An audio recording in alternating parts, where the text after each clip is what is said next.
Welcome to A edu.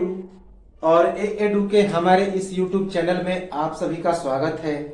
देखिए, मध्यकालीन भारत के इतिहास को हम लोग पढ़ रहे थे और मध्यकालीन भारत के इतिहास में हम लोग मुगल साम्राज्य को पढ़ रहे थे और मुगल साम्राज्य के अध्याय में हम लोग उत्तरवर्ती मुगल शासक को पढ़ रहे थे और 3 उत्तरवर्ती मुगल शासकों को देखा। एक का नाम था बहादुर शाह प्रथम, दूसरा जहांदार शाह और तीसरा फर्रुखसियर। उसके बाद अब हम लोग शुरू करने जा रहे हैं उनके आगे के जो उत्तरवर्ती मुगल शासक थे, अर्थात ये मुगल साम्राज्य का अंतिम चरण चल रहा है। तो इसके बाद 2-4 और शासक आएंगे और पूरा जो है ये मध्यकालीन भारत के जो शासक हैं वो समाप्त हो जाएगा। हालांकि देखा जाए तो कुछ किताबों में इसे आधुनिक भारत के इतिहास में रखा गया है और उसे पूरा डिटेल में भी नहीं बताया गया है। तो कुछ शासकों के बारे में बताया गया है, लेकिन यहाँ पे सारी शासकों को पूरा डिटेल में बताया जा रहा है, तो वो भी सीरियल वाइज। तो हम लोग चलिए आगे बढ़ते हैं फर्रुखसियर के बाद। तो फर्रुखसियर के बाद जो अगला शासक बनता है उसका नाम है रफीद उद दरजत। रफीद उद दरजत 28 फरवरी 1719 ईस्वी से लेकर 5 जून 1719 ईस्वी तक दिल्ली का मुगल बादशाह बनता है। तो फर्रुखसियर के बाद रफीद उद दरजत 28 फरवरी 1719 ईस्वी से लेकर 5 जून 1719 ईस्वी तक दिल्ली का मुगल बादशाह होता है। हालांकि ये दोनों जो हैं ये सैयद बंधुओं के द्वारा रखे गए बादशाह हैं। फर्रुखसियर भी सैयद बंधु के द्वारा ही बादशाह बनाया गया था। तो इसका जन्म रफीद उद दरजत 28 फरवरी 1719 ईस्वी से लेकर 5 जून 1719, महज 5 से 6 महीना याद रखेंगे। मुश्किल से कितना माह रहा? तो 5 माह। इसका जन्म 30 नवंबर 1699 ईस्वी को हुआ था। तो रफीद उद दरजत का जन्म 30 नवंबर 1699 ईस्वी। इसके पिता रफीद उस शान थे। तो रफीद उद दरजत के पिता कौन थे? तो रफीद उस शान, जो अजीम उस शान के क्या थे? भाई थे। तो रफीद उद दरजत के पिता का नाम था रफीद उस शान, जो अजीम उस शान का क्या था? भाई था। इसकी माता का नाम रजियत उन निसा बेगम। तो रफीद उद दरजत के माता का नाम था रजियत उन निसा बेगम, याद रखेंगे। संतान इसकी एक भी नहीं थी, संतान एक भी नहीं। तो रफीद उद दरजत का कोई पुत्र एवं कोई पुत्री नहीं था, याद रखेंगे। इसकी पत्नी का नाम इनायत बानू बेगम था। रफीद उद दरजत की पत्नी का नाम इनायत बानू बेगम था। इसकी शासनावधि, रफीद उद दरजत की शासनावधि 1719 ईस्वी तक ही रहा। 1719 ईस्वी तक महज 5 ही महीना। यह 10वां मुगल बादशाह था, याद रखेंगे कि जो रफीद उद दरजत था यह 10वां मुगल बादशाह था। 9वें नंबर पर कौन था? तो फर्रुखसियर। 8वां जहांदार शाह और 7वां तो बहादुर शाह प्रथम, अर्थात साहेब बेखबर। जहांदार शाह लंपट मूर्ख, फर्रुखसियर घृणित कायर। ये हमने पिछले वीडियो में बताया है। इसका राज्याभिषेक, रफीद उद दरजत का राज्याभिषेक 28 फरवरी 1719 ईस्वी को हुआ था। 28 फरवरी 1719 ईस्वी को सैयद बंधुओं के द्वारा बादशाह की घोषणा। इसकी घोषणा कब हुई? तो सैयद बंधुओं के द्वारा बादशाह की घोषणा। तो सैयद बंधु ही इसे बादशाह बनाते हैं। इसकी मृत्यु 1719 ईस्वी में हो जाती है। तो रफीद उद दरजत की मृत्यु 1719 ईस्वी में 5 जून को होती है, याद रखेंगे। 5 जून 1719 ईस्वी को शाहजहानाबाद दिल्ली में इसकी मृत्यु हो जाती है। कैसे? तो कुछ इतिहासकारों का मानना है कि इसे फेफड़ा कैंसर था और कुछ इतिहासकारों का मानना है कि सैयद बंधुओं द्वारा हत्या। कि कुछ इतिहासकार कहते हैं कि जो रफीद उद दरजत था उसे फेफड़े का कैंसर था, लंग्स कैंसर था, और कुछ इतिहासकार मानते हैं कि सैयद बंधुओं ने इसकी हत्या कर दी। तो रफीद उद दरजत के बारे में एक बार हम लोग रिकॉल कर लें कि 28 फरवरी 1719 ईस्वी से लेकर 5 जून 1719 ईस्वी तक यह दिल्ली का मुगल बादशाह रहता है। इसका जन्म 30 नवंबर 1699 ईस्वी को हुआ। इसके पिता का नाम रफीद उस शान था, जो अजीम उस शान का भाई था। इसकी माता रजियत उन निसा बेगम थी। इसके कोई भी संतान नहीं थे। इसकी पत्नी का नाम इनायत बानो बेगम था और इसकी शासनावधि 1719 ईस्वी में ही 5 महीनों तक थी और यह 10वां मुगल बादशाह था। इसका राज्याभिषेक 28 फरवरी 1719 ईस्वी को हुआ। सैयद बंधुओं के द्वारा बादशाह की घोषणा की गई, अर्थात सैयद बंधुओं के द्वारा इसे बादशाह बनाया गया। इसकी मृत्यु 1719 ईस्वी में हुई शाहजहानाबाद दिल्ली में। कुछ इतिहासकार इसकी मृत्यु को लंग्स कैंसर मानते हैं, फेफड़े का कैंसर, और कुछ इतिहासकार क्या मानते हैं कि सैयद बंधुओं ने इसकी हत्या कर दी। तो ये था रफीद उद दरजत। इसके बाद अब हम लोग आते हैं अगला शासक, जिसका नाम था रफीद उद दौलत। रफीद उद दौलत 6 जून 1719 ईस्वी को 17 सितंबर 1719 ईस्वी तक, तो यह महज 3 से 4 महीनों तक रहा। याद रखेंगे 6 जून 1719 ईस्वी से लेकर 17 सितंबर 1719 ईस्वी, तो 3 महीना, तो लगभग यह 3 माह की अल्प अवधि तक दिल्ली का मुगल बादशाह रहता है। तो इसी कारण रफीद उद दरजत को और रफीद उद दौलत को कई किताबों में, मैक्सिमम किताबों में इसका वर्णन नहीं है, मैक्सिमम शिक्षक इसे नहीं पढ़ाते हैं। तो इसके बारे में जान लें कि नासिरुद्दीन मोहम्मद शाह से पहले ये 2 शासक भी बने थे। तो नासिरुद्दीन मोहम्मद शाह को पढ़ाया जाता है और इन्हें गायब कर दिया जाता है। लेकिन याद रखेंगे कि अगर श्रेणी वाइज देखा जाए तो ये दोनों भी शासक आते हैं, तो याद रखेंगे, लेकिन अल्पकाल के लिए। तो रफीद उद दौलत 6 जून 1719 ईस्वी से लेकर 17 सितंबर 1719 ईस्वी तक दिल्ली का मुगल बादशाह रहता है, महज 3 महीना। इसका जन्म 1696 ईस्वी को होता है। तो रफीद उद दौलत का जन्म 1696 ईस्वी को। इसकी शासनावधि 1719 ईस्वी तक ही सिमट कर रह जाती है। कितना अल्पकाल, यह महज कितने 3 महीना तक।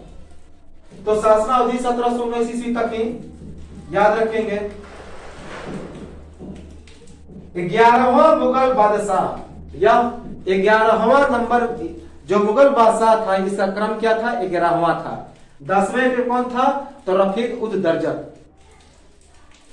रफीद उद दरजत की मृत्यु के बाद सैयद बंधुओं द्वारा बादशाह की घोषणा कब? 6 जून 1719 ईस्वी को। तो जैसे ही 5 जून 1719 ईस्वी को रफीद उद दरजत की मृत्यु होती है, तो इसके अगले ही दिन सैयद बंधुओं के द्वारा रफीद उद दौलत को बादशाह की घोषणा कर दी जाती है। तो याद रखेंगे रफीद उद दौलत को 6 जून 1719 ईस्वी को सैयद बंधुओं के द्वारा बादशाह बनाया जाता है। सैयद बंधु, हमने बताया था कि जहांदार शाह के शासनकाल में 2 वजीर थे और ये दोनों भाई थे। एक का नाम था सैयद अब्दुल्ला खां, दूसरे का नाम था सैयद हुसैन अली खां, और ये दोनों काफी ताकतवर एवं क्रूर थे और कई शासकों को इसने सम्राट बनाया। और फर्रुखसियर को तो 6 बरस तक अपने चंगुल में रखा, जहांदार शाह को भी रखा, और रफीद उद दरजत और रफीद उद दौलत को भी अपने मुट्ठी में रखा। हालांकि इसके बाद जो नासिरुद्दीन मोहम्मद शाह था, रंगीला बादशाह, वह उसकी हत्या करवा देता है। तो रफीद उद दरजत की मृत्यु के बाद सैयद बंधुओं द्वारा बादशाह की घोषणा किसे? रफीद उद दौलत को 6 जून 1719 ईस्वी को। याद रखेंगे इसकी प्रसिद्धि शाहजहां द्वितीय के रूप में होती है। तो याद रखेंगे कि जो रफीद उद दौलत था इसे शाहजहां द्वितीय के रूप में प्रसिद्धि मिली, अर्थात इसे शाहजहां द्वितीय के रूप में भी जाना गया।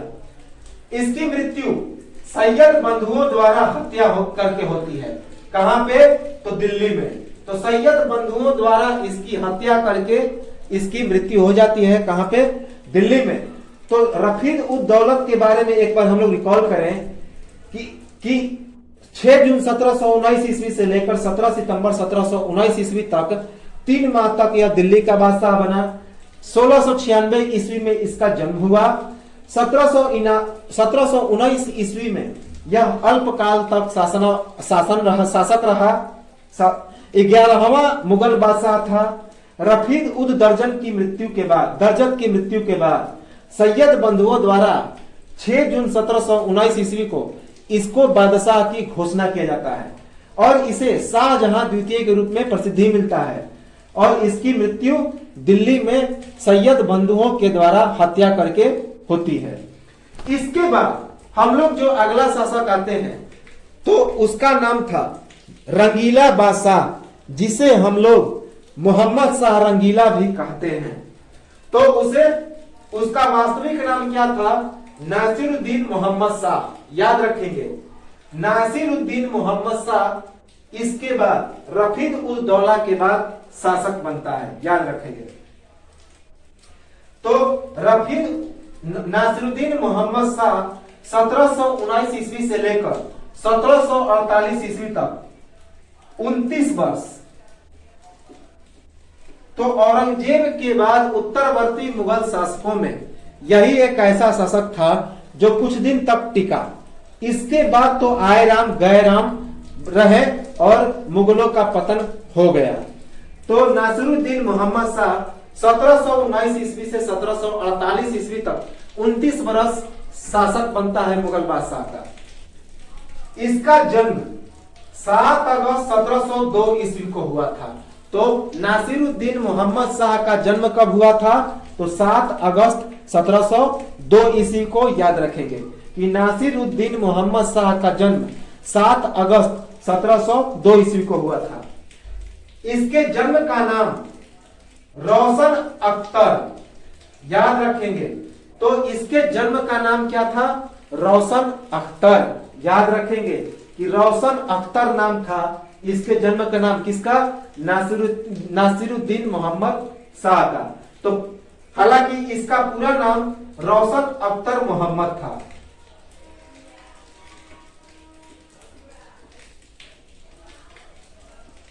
तो नासिरुद्दीन मोहम्मद शाह का जो बचपन का नाम था रोशन अख्तर कहें या रोशन अख्तर मोहम्मद कहें। इसकी पत्नी का नाम बादशाह बेगम था, जिसे मलिका उज जमानी के भी नाम से जाना जाता था। तो नासिरुद्दीन मोहम्मद शाह की पत्नी का नाम बादशाह बेगम था, जिसे मलिका उज जमानी के नाम से भी जाना जाता था। याद रखेंगे।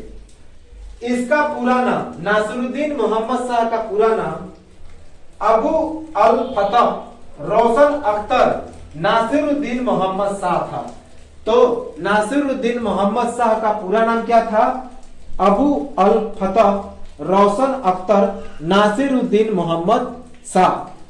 अबू अल फतह रोशन अख्तर नासिरुद्दीन मोहम्मद शाह। यह नासिरुद्दीन मोहम्मद शाह का पूरा नाम था। इसकी माता का नाम कुदसिया बेगम था। तो नासिरुद्दीन मोहम्मद शाह की माता का नाम क्या था? तो कुदसिया बेगम। याद रखेंगे कि नासिरुद्दीन मोहम्मद शाह की माता का नाम था कुदसिया बेगम। इसके पिता का नाम था खजिस्ता अख्तर जहान शाह।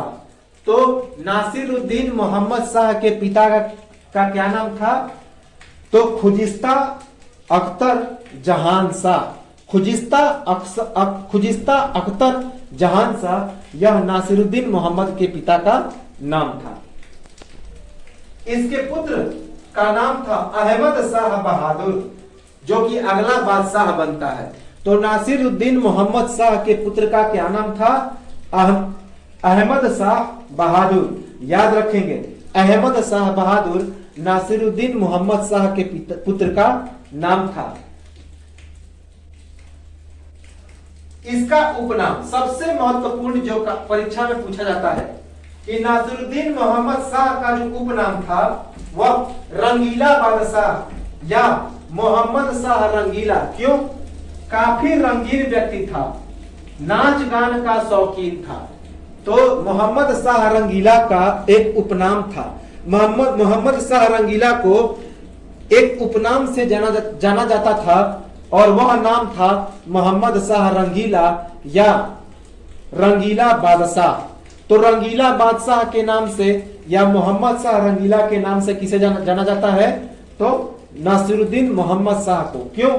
क्योंकि वह काफी रंगीन व्यक्ति था और नाच गान बाजे का शौकीन था। याद रखेंगे, नाच गान का शौकीन था, काफी रंगीन व्यक्ति था, इसीलिए नासिरुद्दीन मोहम्मद शाह को एक उपनाम से संबोधित किया जाता है और वह था रंगीला बादशाह या मोहम्मद शाह रंगीला। इसका राज्याभिषेक 26 अप्रैल 1719 ईस्वी को सैयद बंधुओं के द्वारा बादशाह की घोषणा। तो मोहम्मद शाह रंगीला या नासिरुद्दीन मोहम्मद शाह का जो राज्याभिषेक है वह 26 अप्रैल 1719 ईस्वी को होता है। तो 26 अप्रैल 1719 ईस्वी को नासिरुद्दीन मोहम्मद शाह का राज्याभिषेक होता है और सैयद बंधुओं के द्वारा इसे बादशाह की घोषणा की जाती है। याद रखेंगे, काफी कमजोर शासन, इस कारण कई सारे विदेशी आक्रमण। तो इसका जो शासन था काफी कमजोर था, क्योंकि यह तो एक अय्याश व्यक्ति था, काफी रंगीन व्यक्ति था, नाच गाने बाजा में व्यस्त रहता था, इसी कारण इसका शासन काफी कमजोर था और इसके शासन काल में कई सारे विदेशी आक्रमण भी हुए। तो काफी कमजोर शासन एवं इस कारण कई सारे विदेशी आक्रमण इसके शासन काल में हुए। याद रखेंगे, 1722 ईस्वी में आसफ जाह प्रथम, जो बाद में हैदराबाद का निजाम बना, के द्वारा सैयद बंधुओं की हत्या करवाया। इंपॉर्टेंट है, 1722 ईस्वी में आसफ जाह प्रथम, इस जो बाद में हैदराबाद का निजाम बनता है और उसका नाम होता है निजामुल मुल्क। तो आसफ जाह प्रथम के द्वारा 1722 ईस्वी में नासिरुद्दीन मोहम्मद शाह सैयद बंधुओं की हत्या करवाता है और यही आसफ जाह प्रथम बाद में हैदराबाद का निजाम बनता है। याद रखेंगे, 1722 ईस्वी में जैसे ही इनकी मृत्यु होती है सैयद बंधुओं की, तो 1722 ईस्वी में एक स्वतंत्र सम्राट के रूप में स्वयं को घोषित।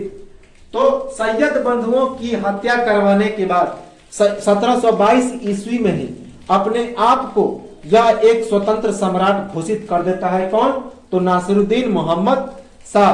तो 1722 ईस्वी में सैयद बंधुओं की हत्या करवाने के बाद अपने आप को एक स्वतंत्र सम्राट घोषित करता है। कौन? नासिरुद्दीन मोहम्मद शाह। 1724 ईस्वी में नासिरुद्दीन मोहम्मद शाह के द्वारा हैदराबाद के निजामुल मुल्क को दक्कन की सूबेदारी छोड़कर अवध का सूबेदार बनने को कहा गया, पर निजामुल मुल्क का इनकार। 1726 ईस्वी में मराठों की मदद से मुगलों पर हमला, नासिरुद्दीन मोहम्मद शाह पराजित।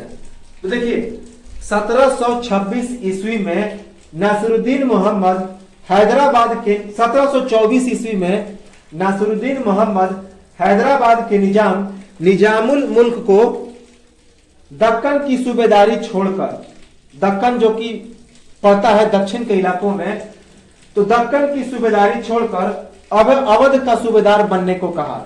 लेकिन निजामुल मुल्क ने नासिरुद्दीन मोहम्मद शाह के इस आदेश को ठुकरा दिया, नकार दिया और 1726 ईस्वी में मराठों की मदद से मुगलों पर हमला कर दिया। कौन? हैदराबाद का निजाम। और नासिरुद्दीन मोहम्मद शाह क्या हो जाता है, तो पराजित हो जाता है। और इसी पराजय के बाद दोनों में संधि हो जाती है। तो 1724 ईस्वी में नासिरुद्दीन मोहम्मद शाह के द्वारा हैदराबाद के निजामुल मुल्क को दक्कन की सूबेदारी छोड़कर अवध का सूबेदार बनने को कहा गया, लेकिन निजामुल मुल्क इससे इनकार कर देता है और 2 बरस के बाद इसका बदला लेता है। 1726 ईस्वी में मराठों की मदद से जो निजामुल मुल्क था वह नासिरुद्दीन मोहम्मद शाह पर हमला बोलता है, आक्रमण करता है और इस युद्ध में नासिरुद्दीन मोहम्मद शाह पराजित हो जाता है। इसे याद रखेंगे। 1736 ईस्वी में 1736 ईस्वी में बाजीराव पेशवा द्वारा दिल्ली पर हमला। आगरा पहुंचे नासिरुद्दीन मोहम्मद शाह के द्वारा अवध के नवाब शहादत अली खान प्रथम को बाजीराव पेशवा को रोकने का आदेश। शहादत अली खान को धोखा देकर बाजीराव दिल्ली पहुंचा। शहादत अली खान 1 लाख सैनिकों के साथ आगरा में इंतजार करता रहा। बाजीराव प्रथम द्वारा दिल्ली में काफी लूट, याद रखेंगे। तो देखिए 1736 ईस्वी में बाजीराव पेशवा अर्थात बाजीराव प्रथम दिल्ली पर हमला बोलता है। उस समय नासिरुद्दीन मोहम्मद शाह आगरा में होता है।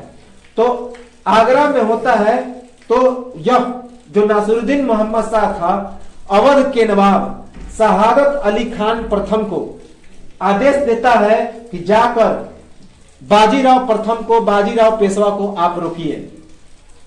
और यह जो अवध का नवाब था वह 1 लाख सैनिकों के साथ आगरा में उसका इंतजार करता है, लेकिन बाजीराव प्रथम धोखा देकर अपने सैनिकों को लेकर दिल्ली में पहुंच जाता है और इधर 1 लाख सैनिकों के साथ इंतजार में ही रह जाता है। कौन? तो शहादत अली खान प्रथम। और बाजीराव प्रथम दिल्ली में काफी लूट करता है। नासिरुद्दीन मोहम्मद शाह की सेना बाजीराव प्रथम को देखकर लाल किला में छुप गए। नासिरुद्दीन मोहम्मद शाह की सेना बाजीराव प्रथम को देखकर लाल किला में जाकर छुप गया। नासिरुद्दीन मोहम्मद शाह के द्वारा इस बात को लेकर दक्कन के सूबेदार निजामुल मुल्क को पत्र लिखकर बाजीराव प्रथम को पुणे से पहले रोकने का आदेश। 1728 ईस्वी में बाजीराव प्रथम द्वारा पराजित निजामुल मुल्क बदला लेने के उद्देश्य से हमला करता है। निजामुल मुल्क तथा मुगलों के सेना बाजीराव प्रथम द्वारा पराजित होती है। 1738 ईस्वी में बाजीराव प्रथम की निजामुल मुल्क तथा मुगलों से भोपाल की संधि होती है और इस संधि में संपूर्ण मालवा क्षेत्र बाजीराव प्रथम को मिला। बहुत बड़ी सफलता हुआ मराठों को और इसमें मुगल काफी कमजोर हो गए। तो याद रखिए, ये कहानी के तौर पे हम बताते हैं। इसे आप लोग एक जब स्क्रीनशॉट लेंगे तो लिख लेंगे, तो नोट्स बना लेंगे। तो इसे हम इस फैक्ट को हम कहानी के तौर पे समझ लेते हैं कि हुआ था क्या कि 1736 ईस्वी में बाजीराव पेशवा अर्थात बाजीराव प्रथम दिल्ली पर हमला करता है। उस वक्त नासिरुद्दीन मोहम्मद शाह आगरा पहुंचा हुआ था। तो आगरा पहुंचा हुआ था तो वह अपने अवध के नवाब जिसका नाम था शहादत अली खान प्रथम, उसको आदेश देता है कि बाजीराव पेशवा को दिल्ली पहुंचने से रोकिए। तो बाजीराव पेशवा को दिल्ली पहुंचने से रोकने के लिए नासिरुद्दीन मोहम्मद शाह अवध के नवाब शहादत अली खान को आदेश देता है, लेकिन शहादत अली खान को धोखा देकर बाजीराव प्रथम दिल्ली पहुंच जाता है। शहादत अली खान 1 लाख से भी अधिक सैनिकों को लेकर आगरा में बाजीराव प्रथम का इंतजार करता रहता है। लेकिन जब आगरा से दिल्ली पहुंचता है नासिरुद्दीन मोहम्मद शाह, तो बाजीराव प्रथम द्वारा दिल्ली में काफी लूट करता है। तो बाजीराव प्रथम को देखता है कि दिल्ली में काफी लूट मचाया है, नासिरुद्दीन मोहम्मद शाह की सेना बाजीराव प्रथम को देखकर लाल किला में छुप गया। जब देखता है कि बाजीराव प्रथम काफी लूट मचा रखा है, उसके सेना काफी ज्यादा है और काफी आतंक मचा रखे हैं, तो नासिरुद्दीन मोहम्मद शाह लाल किला में जाकर छुप जाता है। इसके बाद नासिरुद्दीन मोहम्मद शाह इस बात को लेकर दक्कन के सूबेदार निजामुल मुल्क को एक चिट्ठी लिखता है, एक पत्र लिखता है और उसमें लिखता है कि बाजीराव प्रथम को पुणे से पहले आप रोक दीजिए। तो बाजीराव प्रथम को पुणे से पहले रोकने के लिए एक पत्र लिखता है नासिरुद्दीन मोहम्मद शाह, किसे? तो दक्कन के सूबेदार निजामुल मुल्क को। 1728 ईस्वी में बाजीराव प्रथम ने किसको पराजित किया था? तो निजामुल मुल्क को। तो उसका बदला लेने के उद्देश्य से भी यह जो निजामुल मुल्क था वह हमला करता है, किसके साथ? मुगलों की सेना के साथ। किस पर? तो बाजीराव प्रथम पर। और इसमें बाजीराव प्रथम जीत जाता है और मुगल सेना और निजामुल मुल्क की सेना पराजित हो जाती है। 1738 ईस्वी में बाजीराव प्रथम निजामुल मुल्क एवं मुगलों से एक संधि करता है और इस संधि को भोपाल की संधि कहते हैं। और इस संधि में बाजीराव प्रथम को संपूर्ण मालवा क्षेत्र प्राप्त हो जाता है और यह पेशवाओं के लिए, मराठों के लिए एक बहुत बड़ी सफलता थी। और इस प्रकार इस सफलता के बाद मुगल काफी कमजोर हो गए, याद रखेंगे। तो ये तो था 1736 ईस्वी में मुगल कैसे कमजोर हुए, याद रखेंगे। 1739 ईस्वी में ईरानी लुटेरा नादिर शाह का हिंदू कुश पहाड़ को पार कर एवं पेशवा के सूबेदार को पराजित कर भारत में प्रवेश, करनाल में मुगल सम्राट नासिरुद्दीन मोहम्मद शाह की 1 लाख सेना को नादिर शाह द्वारा पराजय। तो 1739 ईस्वी में ये काफी इंपॉर्टेंट है, जरूर पूछा जाता है कि 1739 ईस्वी में एक ईरानी लुटेरा जिसका नाम था नादिर शाह, वह भारत पर आता है। कैसे? तो हिंदू कुश पर्वत को पार करके और पेशावर के सूबेदार की हत्या करके भारत में प्रवेश करता है। करनाल में मुगल सम्राट नासिरुद्दीन मोहम्मद शाह की 1 लाख सेना को नादिर शाह द्वारा पराजय। और भारत में प्रवेश करते ही करनाल में नासिरुद्दीन मोहम्मद शाह के 1 लाख सेना को वह क्या करता है? नादिर शाह पराजित कर देता है।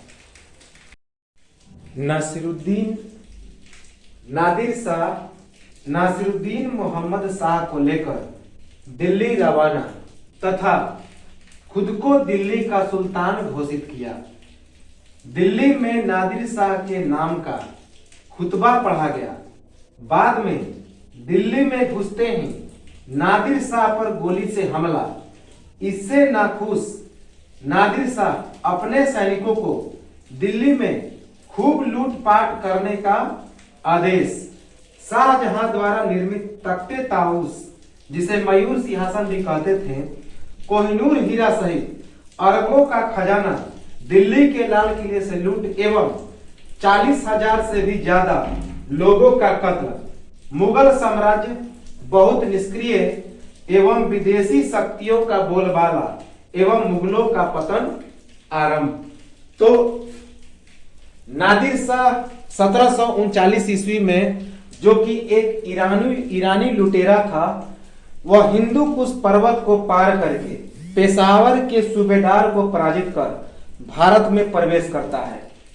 भारत में प्रवेश करने के बाद करनाल में मुगल सम्राट नासिरुद्दीन मोहम्मद शाह की 1 लाख सेना को नादिर शाह पराजित करता है। और उसके बाद नादिर शाह मोहम्मद नासिरुद्दीन शाह को लेकर दिल्ली रवाना हो जाता है, दिल्ली चला जाता है और खुद को दिल्ली का सम्राट घोषित करता है। दिल्ली में पहुंचने के बाद नादिर शाह खुद के नाम का एक खुतबा अर्थात अपने नाम का उपदेश या प्रशंसनात्मक रचना पढ़वाता है। बाद में दिल्ली में घुसते ही नादिर शाह पर गोली से हमला होता है और इससे नाखुश होकर नादिर शाह अपने सैनिकों को दिल्ली में खूब लूटपाट करने का आदेश देता है और शाहजहां द्वारा निर्मित तख्ते ताऊस, जिसे मयूर सिंहासन भी कहते हैं, तो उसके सहित कोहिनूर हीरा को भी वह लूटपाट करता है और साथ ही साथ अरबों की लूटपाट करता है और 40,000 लोगों का कत्ल भी होता है। और इसके कारण मुगल साम्राज्य बहुत ही निष्क्रिय हो जाता है और विदेशी शक्तियों का बोलबाला होता है और मुगलों का पतन आरंभ हो जाता है। तो इंपॉर्टेंट है कि 1739 ईस्वी में नादिर शाह नामक एक लुटेरा, यही फैक्ट नासिरुद्दीन मोहम्मद शाह से संबंधित पूछे जाते हैं कि किसके संबंध में नादिर शाह नामक लुटेरा भारत में आया था और मयूर सिंहासन और कोहिनूर हीरा को लूटकर ईरान ले गया था। तो ईरानी लुटेरा नादिर शाह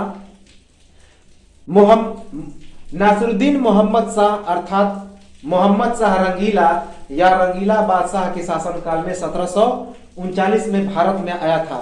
हिंदू कुश पर्वत को पार करके और पेशावर के सूबेदार को पराजित करके भारत में प्रवेश किया और भारत में प्रवेश करने के साथ ही करनाल में मुगल सम्राट नासिरुद्दीन मोहम्मद शाह से की लाखों की सेनाओं को वह पराजित करता है और पराजित करने के बाद नासिरुद्दीन मोहम्मद शाह को अपने साथ लेकर दिल्ली चला जाता है और दिल्ली में खुद को मुगल सम्राट की घोषणा करता है और अपने नाम का खुतबा भी पढ़वाता है।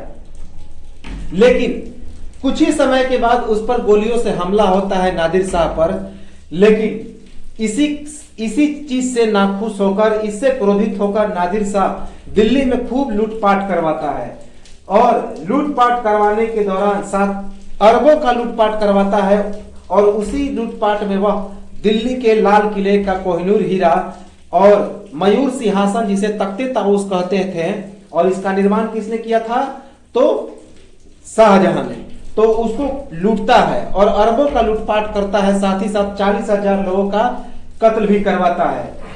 और इस प्रकार जो मुगल साम्राज्य थे बहुत निष्क्रिय हो गए और विदेशी शक्तियों का बोलबाला शुरू हो गया और मुगलों का पतन आरंभ हो गया। याद रखेंगे, निजामुल मुल्क जिस पर नासिरुद्दीन मोहम्मद शाह को बहुत भरोसा था, युद्ध में उसकी मौत हो जाने पर नासिरुद्दीन मोहम्मद शाह अकेले चिल्लाया करता था और उसका दुख उससे सहन नहीं हुआ। इसी कारण 1748 ईस्वी में 45 वर्ष की उम्र में नासिरुद्दीन मोहम्मद शाह का निधन हो गया। तो याद रखेंगे कि नासिरुद्दीन मोहम्मद शाह का जो हैदराबाद का निजाम था, निजामुल मुल्क, उसका एक और नाम था चिनकलीज खां। तो उस पर उसे बहुत भरोसा था, लेकिन युद्ध में चिनकलीज खां या फिर कहें कि निजामुल मुल्क, उसकी मृत्यु हो जाती है। तो इससे दुखी होकर वह जो नासिरुद्दीन मोहम्मद शाह था वह खूब चिल्लाया करता था और यह बात उससे सहन नहीं हुआ और इसी कारण 1748 ईस्वी में 45 वर्ष की उम्र में नासिरुद्दीन मोहम्मद शाह का निधन हो गया। तो याद रखेंगे कि निजामुल मुल्क के याद में, उसी की वेदना में 1748 ईस्वी में 45 वर्ष की उम्र में नासिरुद्दीन मोहम्मद शाह की निधन हो जाती है, मृत्यु हो जाती है, क्योंकि निजामुल मुल्क पर उसे खूब भरोसा था और युद्ध में निजामुल मुल्क मारा गया था। निजामुल मुल्क हैदराबाद का निजाम था और उसका एक और नाम था चिनकलीज खां। तो ये तो था नासिरुद्दीन मोहम्मद शाह। कुछ अन्य फैक्ट है जिसे हम लोग याद रखेंगे कि नादिर शाह को ईरान का नेपोलियन भी कहा जाता है। याद रखेंगे, नादिर शाह को ईरान का नेपोलियन कहा जाता है, इंपॉर्टेंट है। नासिरुद्दीन मोहम्मद शाह के समय अवध जिसका संस्थापक कौन था? तो शहादत खां प्रथम, यही अवध का प्रथम सूबेदार था, याद रखेंगे। हैदराबाद, इसका संस्थापक चिनकलीज खां या निजामुल मुल्क, तो हैदराबाद का प्रथम सूबेदार यही चिनकलीज खां या फिर निजामुल मुल्क था। और बंगाल, जिसका संस्थापक मुर्शिद कुली खां था, ये तीनों स्वतंत्र हो गए। तो नासिरुद्दीन मोहम्मद शाह के समय अवध, जिसका संस्थापक शहादत खां प्रथम था या फिर शहादत खां भी कहते हैं, ये कई बार एग्जाम में पूछा भी गया है कि अवध का संस्थापक कौन था, तो शहादत खां प्रथम या फिर शहादत खां। उसके बाद हैदराबाद, जिसका संस्थापक चिनकलीज खां या फिर निजामुल मुल्क था, और बंगाल, जिसका संस्थापक मुर्शिद कुली खां था, ये तीनों राज्य स्वतंत्र हो गए और तीनों राज्य के ये प्रथम गवर्नर थे। कौन? अवध का प्रथम गवर्नर शहादत खां प्रथम, हैदराबाद का चिनकलीज खां या फिर निजामुल मुल्क, और बंगाल का मुर्शिद कुली खां, ये तीनों गवर्नर थे प्रथम। और नादिर शाह को ईरान का नेपोलियन भी कहा जाता है।